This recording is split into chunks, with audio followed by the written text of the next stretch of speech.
Hi,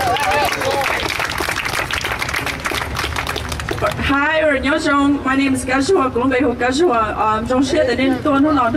I'm very happy that you guys are here with us today, and my piece of the puzzle is that I'm here to tell you that in such a wealthy and rich city, that there are many, many pockets of poor people that are forgotten and invisible to the city. And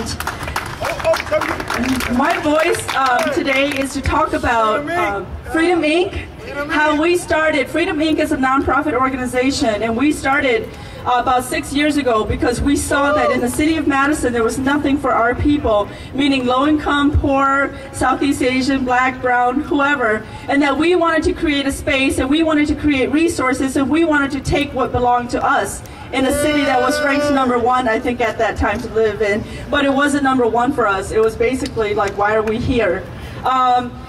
Today, what I want to talk about is that when we create this community space that we're talking about, or community center with a day labor program, that it's so important that at the beginning of this creation that people like you and I are at the table.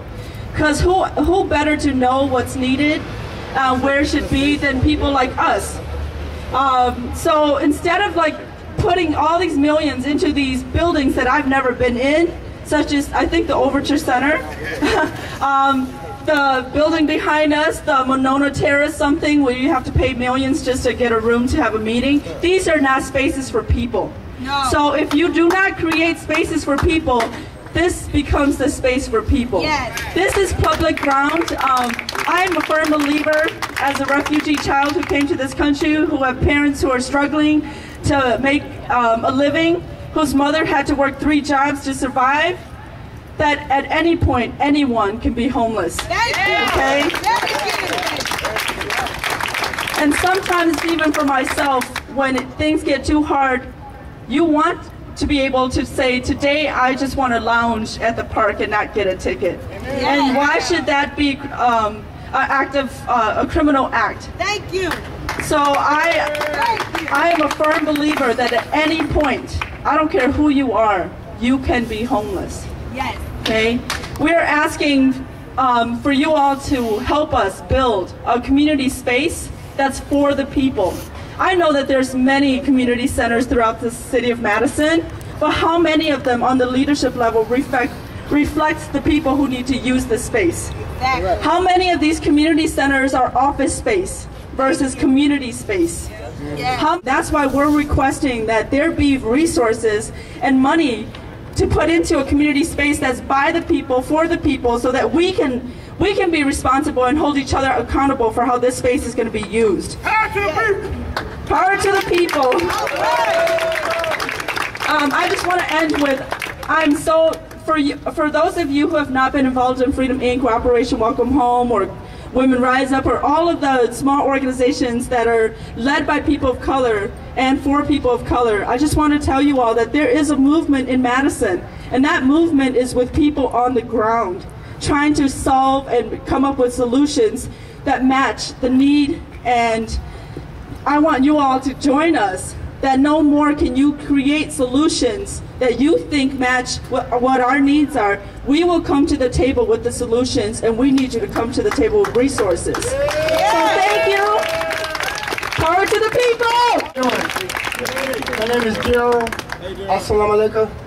Look, I want to tell y'all a story.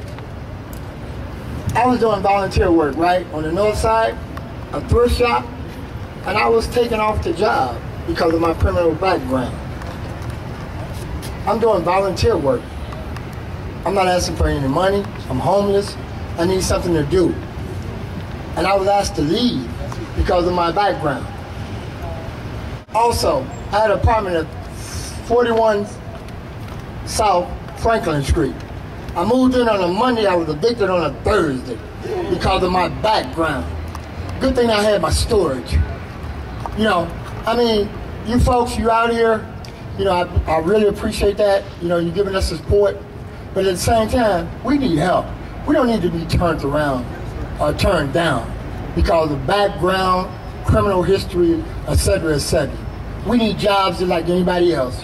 We got wives, we got kids, we have children, we have families. Child support. And child support.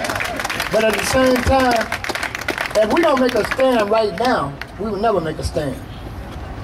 Everywhere I look, buildings are coming up, condos, university buildings for students. But what do we have? We have the sidewalks, we have the bus terminal, we have businesses with their little benches or whatever. You know, we need help too. But at the same time, we don't speak out and let these people know in this building what's actually going on, we're gonna always be down and out. And just like Captain Tischer said, jobs not jails, jobs not jails, jobs not jails. And I'd also like to follow up on something Lucia said, that there's a lot of people missing from this listening panel. And it's not because we didn't invite them. We reached out to a lot of people. People had different reasons for not being here, but we need to all work together to make sure that these people know our story. And I also want to recognize that there's a lot of different people doing a lot of different things in the audience. And so that this isn't just about Operation Welcome Home, but that this is a community effort of lots of organizations and lots of people coming together. If you are homeless, that becomes a medical problem, mental problem, physical problem. It's all related to homeless.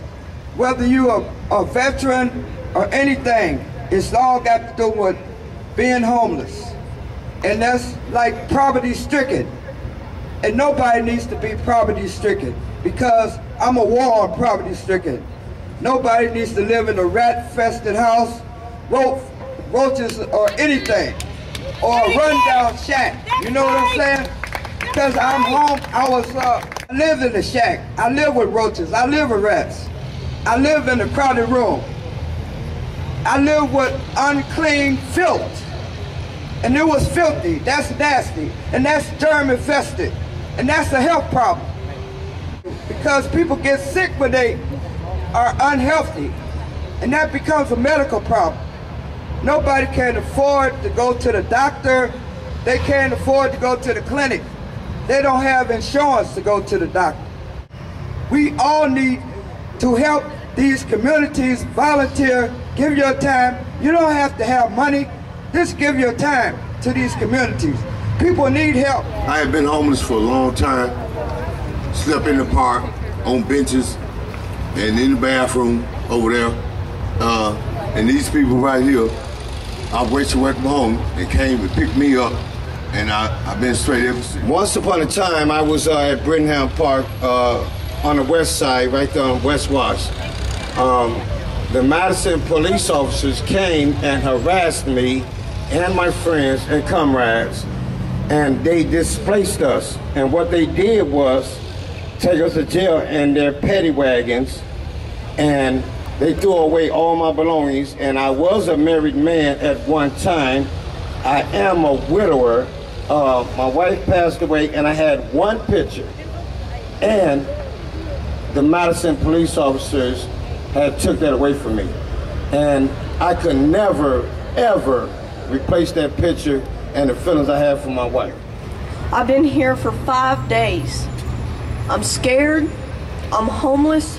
I am fleeing from a domestic abuse situation. I just lost my baby 2 days ago. I was just at the library. I put my head down because I haven't slept in a long time. You know what they told me to do? They told me to leave because there's no sleeping in the library. Nobody has anywhere to go because the Salvation Army doesn't allow us to get there until 5 o'clock. So what do y'all think about a community center by the people for the people? What do y'all think about more housing first initiatives and more affordable housing? How about a council of homeless people to direct the way that homelessness is talked about? And what about more jobs and less jails?